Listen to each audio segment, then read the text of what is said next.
എന്താ പേര്? രമ്യ. എൻ്റെ പേര് തരുൺ. ചേച്ചി മനസ്സിലായില്ലല്ലോ.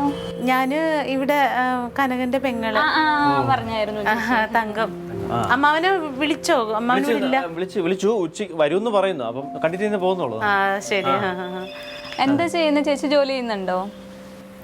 ജോലിയൊന്നുമില്ല, ഞാന് വീട്ടില് തയ്ക്കും കുറച്ചൊക്കെ. ആണോ? പിന്നെ അതിന്നൊക്കെ എന്ത് കിട്ടാനാ ചേച്ചി? കാര്യായിട്ട് ജോലിക്കൊന്നും ശ്രമിച്ചില്ലേ ചേച്ചി പഠിത്തമൊക്കെ കഴിഞ്ഞിട്ട്? പഠിത്തം എന്ന് പറഞ്ഞാല് ഞാൻ പഠിച്ചോണ്ടിരുന്നപ്പോ കല്യാണം കഴിച്ചേ. അപ്പൊ അതുകൊണ്ട് പിന്നെ പഠിത്തത്തിൽ മിടിക്കായിരുന്നു, പക്ഷെ അത് പൂർത്തിയാക്കാൻ പറ്റിയില്ല. ഇവിടുത്തെ എല്ലാവരുടെയും അവസ്ഥ ജോലിയില്ല. അവൾക്ക് ജോലിയൊക്കെ കിട്ടും. അവള് PSC ഒക്കെ. ലില്ലിയേ അല്ലെങ്കിൽ ഈ PSCക്ക് എഴുതി കിട്ടുമോന്ന് എന്തായാലും ഉറപ്പ്. എന്നാലും വരെ നല്ല പ്രൈവറ്റ് ജോബൊക്കെ ആണെങ്കിൽ നല്ല സാലറി കിട്ടും. എന്ത് ഞാനോ? ഞാൻ ബിസിനസ്സിലാണ്. 3-4 ബിസിനസ് ഉണ്ട്. ഒന്ന് നോക്കിയെടുത്താൻ പറ്റുന്നില്ല, അത്ര തിരക്ക്. അതെ, എത്തിച്ചേരാൻ പറ്റുന്നില്ല. ഞാനും വർക്ക് ചെയ്യാം, ടെക്നോ പാർക്കിലാണ് വർക്ക് ചെയ്യുന്നത്. പിന്നെ ചേട്ടനെ ഹെൽപ്പ് ചെയ്യും. അങ്ങനെ ഫുള്ള് ബിസിയാണ് ഞങ്ങള്. കുറെ നാളായിട്ട് ഇങ്ങോട്ട് വരണം എന്ന് വിചാരിച്ചിരിക്കുന്നു, പക്ഷെ ചേട്ടന് തിരക്ക് കാരണം. ചേട്ടൻ എന്ത് ചെയ്യുന്നു? ഹസ്ബൻഡ് പാർട്ടിയിലാണ്, വലിയ പാർട്ടിയുടെ നേതാവാ. ഏത് പാർട്ടിയില്? DDT. അങ്ങനെ ഒരു പാർട്ടി ലോക്കൽ പാർട്ടി ആയിരിക്കും. അതെ, ഡൽഹിയിലൊക്കെ ഉള്ളതാ. അപ്പുക്കുട്ട സാറിന് കേട്ടിട്ടില്ലേ? കുട്ട സാറോ? ലോക്കൽ നേതാവായിരിക്കും. അല്ലാണ്ട് ഈ മന്ത്രിമാരൊക്കെ നമുക്കറിയാന്നുള്ള ഇവർക്ക് മന്ത്രി വേണ്ടാന്ന് വെച്ചിട്ടാ.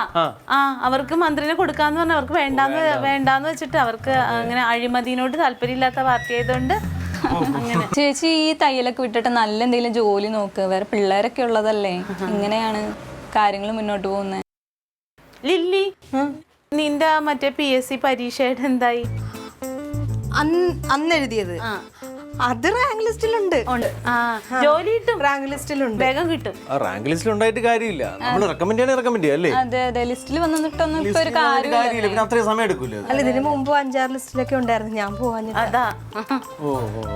കിരിരായൻ കീരത്തോട്ടത്തിൽ പോയതാ. ഇനി എപ്പോ വരുന്നാ എന്തോ.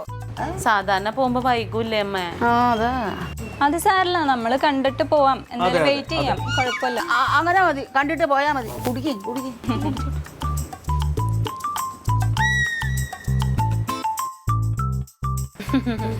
വീട്ടിലാരൊക്കെ ഉണ്ട്?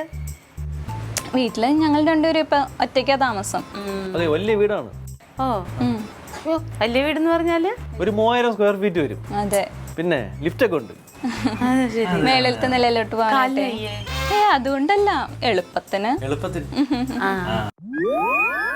ചില ചേട്ടനോട് പറഞ്ഞ് ഇവിടെ നിന്ന് മാറി സിറ്റിയിലോട്ട് വല്ലതും ഫ്ലാറ്റിലൊക്കെ പോകണം. അതെ, നമ്മുടെ അവിടെയൊക്കെ ഫുള്ള് AC ആണ്. ഇവിടെ ഈ ചൂടത്ത് എങ്ങനെയാണ് കഴിയണത്? ഞങ്ങൾക്ക് അങ്ങനെയൊന്നും തോന്നാറില്ല. ഞങ്ങൾക്ക് അപ്പുറത്തിപ്പുറത്ത് താമസിക്കുന്നതാ ഇഷ്ടം, അതുകൊണ്ടാണ് വിടാത്തത്. ഫ്ലാറ്റ് ആണെങ്കിലും പറ്റൂലോ? അല്ല, ഞങ്ങക്ക് ഫ്ലാറ്റ് ഉണ്ട്. ഉണ്ടോ? എവിടെ? വഴുതക്കാട്. അതൊരു ചെറിയ ഫ്ലാറ്റ് അല്ലേ? വലുതാ. മറ്റേ സൂപ്പർ മാർക്കറ്റ് ഇല്ലേ, അതിന്റെ ഓപ്പോസിറ്റ്. ചെറുതിന്റെ ഇപ്പുറത്ത് വലിയൊരു. എന്നിട്ടാണ് ഇവിടെ ഈ കാട്ടിലുള്ള കൊച്ചു വീട്ടിൽ ഞങ്ങൾക്ക് സിമ്പിൾ ആയിട്ട് ജീവിക്കാനാണ് ഇഷ്ടം. പൊന്നെ, അത് പറഞ്ഞു വന്നപ്പോഴാ ഞാൻ ഓർമ്മിക്കുന്നത്. എൻ്റെ ഒരു അനിയത്തി അവരുടെ കെട്ടിയവനും ഒരു കൊച്ചും, അവര് മാത്രമേ ഉള്ളൂ. പൊന്നെ, അവരുടെ വീടൊന്ന് കാണണം. ഏറ്റവും ദൈവമേ, പാലസ്. അത് ഒറിജിനൽ പാലസ് ആയിരിക്കും, വീടായിരിക്കില്ല. പാലസ് പോലെ ഇരിക്കുന്ന അത്രക്കും.